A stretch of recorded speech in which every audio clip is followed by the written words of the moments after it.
Pemerintah Kabupaten Kota Waringin Timur melantik 6 penjabat administrator di lingkup pemerintah daerah tersebut. Pelantikan dilakukan menyikapi kondisi perekonomian yang saat ini dinilai tidak biasa. Pelantikan dilakukan oleh Bupati Kota Waringin Timur, Haliki Nur, di Aula Rumah Jabatan Bupati 1 September 2022. Dalam sambutannya, Haliki Nur mengatakan, mutasi jabatan bagian dari kehidupan organisasi dalam rangka pemantapan dan peningkatan kapasitas kelembagaan. Sementara itu, pelantikan ini berbeda dari sebelumnya. Pelantikan ini dinilai sangat urgent, bahkan ada PNS yang berasal dari instansi vertikal yang menjadi penjabat administrator membantu Pemkab Kotim. Hal ini dikarenakan kondisi daerah yang dinilai tidak biasa, sehingga perlu penjabat yang tepat agar dapat memaksimalkan kinerja dan dapat menjaga kondisi daerah tetap stabil. Bupati pun meminta penjabat yang dilantik segera berkoordinasi dengan perangkat daerah lain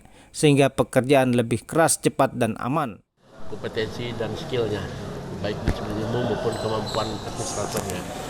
Sehingga harapan saya dengan dilantiknya pejabat yang baru ini, maka kinerja yang selama ini mungkin ada yang belum maksimal itu bisa maksimal kembali.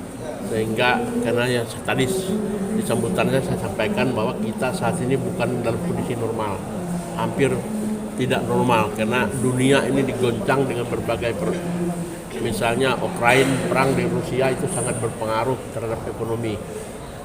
Kita subsidi BBM saja sudah 502 triliun, bahkan kalau ini tidak ada kenaikan BBM sampai 700 triliun lebih.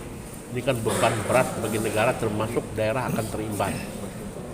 Bahkan dana alokasi umum kita untuk tahun ini rencananya dipotong 2% lagi untuk dihususkan untuk menjaga stabilitas ekonomi, khususnya inflasi. Nah, ini kan cukup berat. Makanya pelantikan ini saya sampai meminta persetujuan Bapak Jaksa Agung supaya meminta dari kejaksaan. Jadi beliau Pak Pintar Sembrun itu tetap statusnya jaksa. Dia yang diperbantukan di BKU di pemerintah Kabupaten Timur. Maksud saya dengan itu perundang-undangan produk-produk yang dikeluarkan oleh pemerintah kabupaten itu sudah sesuai dengan peraturan perundangan yang berlaku. Karena otomatis dia punya skill, punya kemampuan dan memang bidangnya. Pak, terakhir harapannya kepada jaksa atau kejaksaan kontraktor di luar daerah gimana?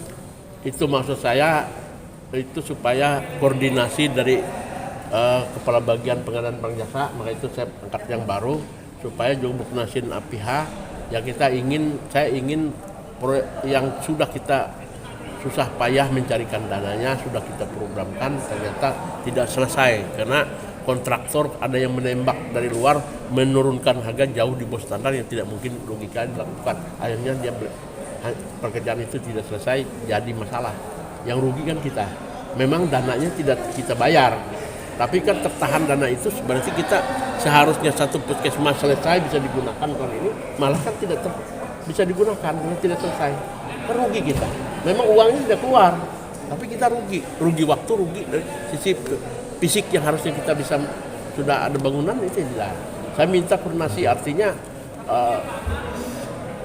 Pokja maupun bagian pengadaan barang jasa itu bisa koordinasi dengan APIA supaya jangan ada keliru. Memang kita terbuka online itu bebas, siapapun boleh. Cuma maksud kita yang betul-betul punya qualified.